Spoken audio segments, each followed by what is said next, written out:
Naghahanap ka ba ng murang motorsiklo? Honda ADB 160. Ito meron silang available dito. Matte red yung kulay niya. Walang CI. Yamaha Sniper 155. Ito meron available dito. Glossy gray yung kulay niya. Pwede nyo gamitin ng Gcash nyo, Ggives nyo, at credit card. Honda PCX 160 na si ABS version. Ito check nyo dito mga boss. Dito lang yan sa Motochangi PH. Yan yung mga available na mga second hand na motorsiklo. So pwede nyo mauwi yan agad-agad. Hindi na kailangan ng CI mga boss, no? Agad yun ang may uwi yan. Samahan nyo ako, ipapakita ko sa inyo kung ano may mga available dito ng mga motorsiklo. Baka sakaling nandito hinahanap nyo. At isa-isayin natin yan. Pakita ko sa inyo yung mga presyo. Tara mga boss.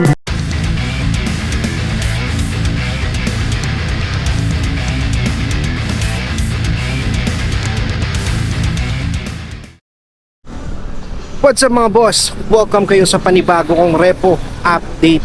Kung ikaw ay naghahanap ng segunda manong motorsiklo, ang channel na to ay para sa iyo. Kaya kung hindi ka pa nakasubscribe, i-click mo na yung subscribe button at ang notification bell sa ganun ay ma-notify pa kita sa mga susunod ko pang ilalabas na repo update. Sa mga hindi pa nakakapanood sa episode ko, ito yung thumbnail niya. Ilalagay ko na lang sa description yung link ng video para kung gusto nyo panoorin, i-click nyo na lang. At kung sakali magustuhan nyo man itong video na to, pindutin nyo lang yung like and share button dyan sa baba ng video. At malayang malaya kayo mag-comment dyan sa comment section kung ano ba magiging opinion nyo sa mga motorsiklo na makikita nyo ngayon sa video ko.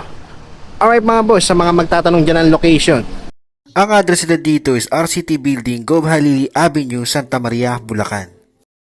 Right mga boss, so yan, Motochangi PH, yan, ang payment method nila, pwede kayong mag-cash, pwede kayong mag-Gcash, bank transfer, credit card, at Ggives, yan, napakaganda rito. Kung may laman na yung Ggives nyo, pwede nyong gamitin dito, no, agad-agad may uwi nyo na yung motorsiklo. Yan, meron silang brand new and second hand na motorsiklo. Alright mga boss, so dito tayo meron silang mga brand new dito na classic scooter, no. So ito meron silang Bristol dito tsaka QJ Motor. So dito muna tayo sa Bristol nila, no. So ito mga boss, Bristol Basilica. So ang kulay niya is glossy black. Sa presyo nito is nagkakalaga siya ng 98,800. Yan, brand new yan mga boss sa mga naghahanap ng ganitong motorsiklo. Available dito sa Motochangi PH. So bisita na lang kayo dito. Yan, wala na akong i-check dito kasi brand new to mga boss. Yan sa itsura niya, oh.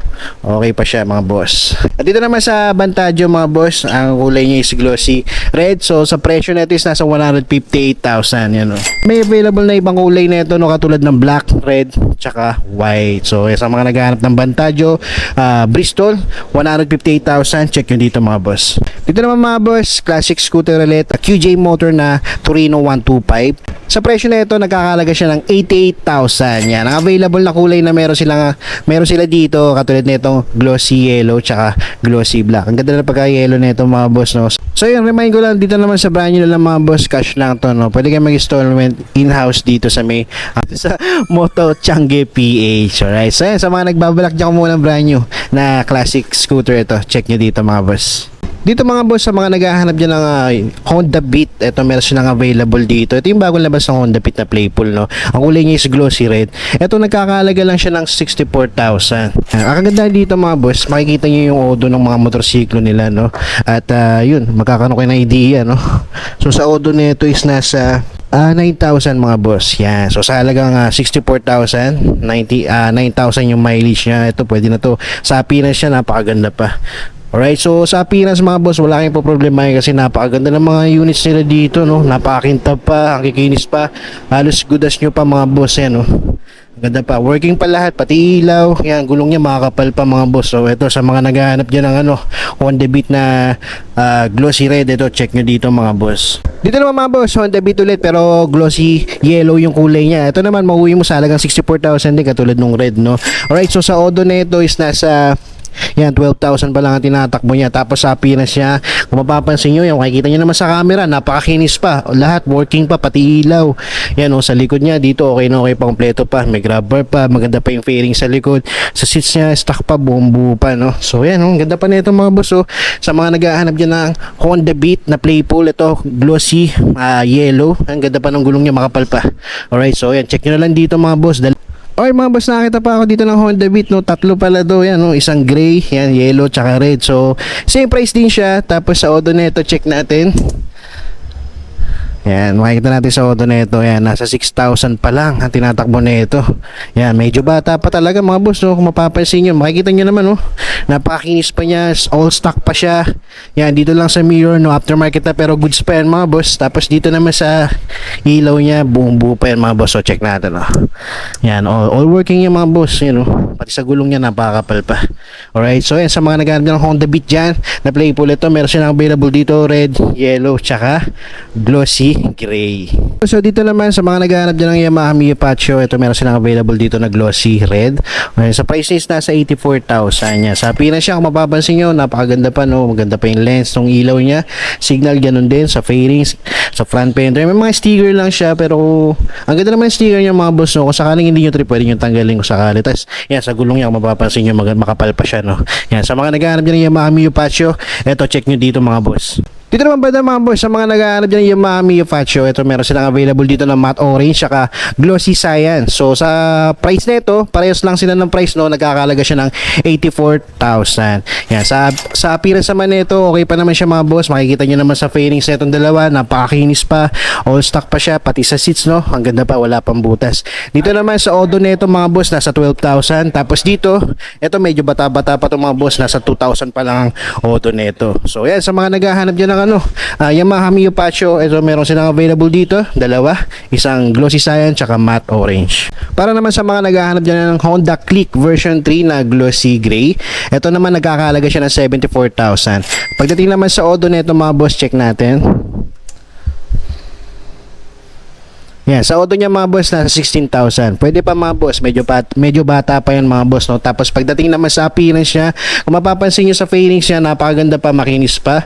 Yan, sa ilaw niya, sa lens, wala pang basag. Yan, no? Napakinis pa ng lens niya. Sa gulong niya, makapal pa. Dito lang sa seats niya mga boss, pamalit na siya, no? Pero madali lang palitan yan. Mura lang yung cover na yan. Pag nalagyan niyo ng bago yan, napakaganda na nito. Alright, so dito naman, wala pa namang missing part dito, no? All goods pa siya, no? Kompleto pa.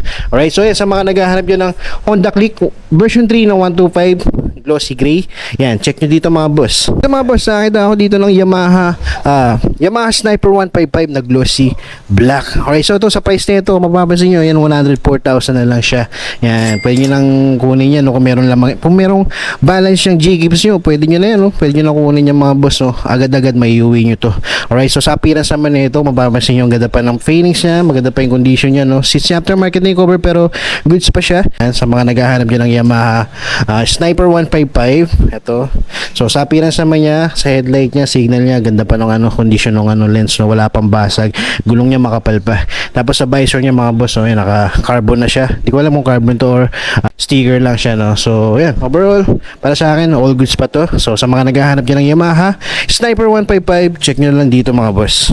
Para naman sa mga naghahanap dyan ng Honda ADB 160, ito meron silang available dito, matte red yung kulay niya. Nagkakalaga lang to ng 139,000 pesos. So, tapos sa appearance naman niya mga boss, yan, kung mapapansin nyo, napakaganda pa ng condition niya, no? Sa fairings niya, napakakinis pa, stock pa, pati sa seats niya, ang ganda pa ng condition, wala pang butas mga boss, no? Tapos dito naman sa harapan, kung mapapansin nyo sa headlight niya, okay no, okay pa yung lens, no? Pati sa signal, buo pa front, pero sa gulong niya, napakapal pa mga boss.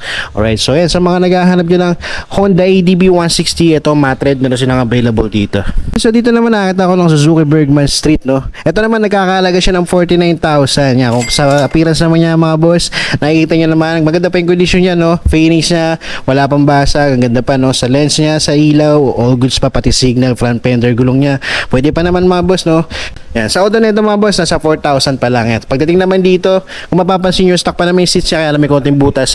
Pero napakadali lang palitan yan mga boss, no? Alright, so overall, okay pa naman to. Yan, sa mga naghahanap dyan ng Suzuki Bergman Street, check nyo na lang dito mga boss. Suzuki Bergman Street, ito meron silang available dito. Alright, so sa price nito, yan, nakikita nyo naman, 65,000. Yan, sa auto nito, check natin. Tingnan natin kung makikita natin.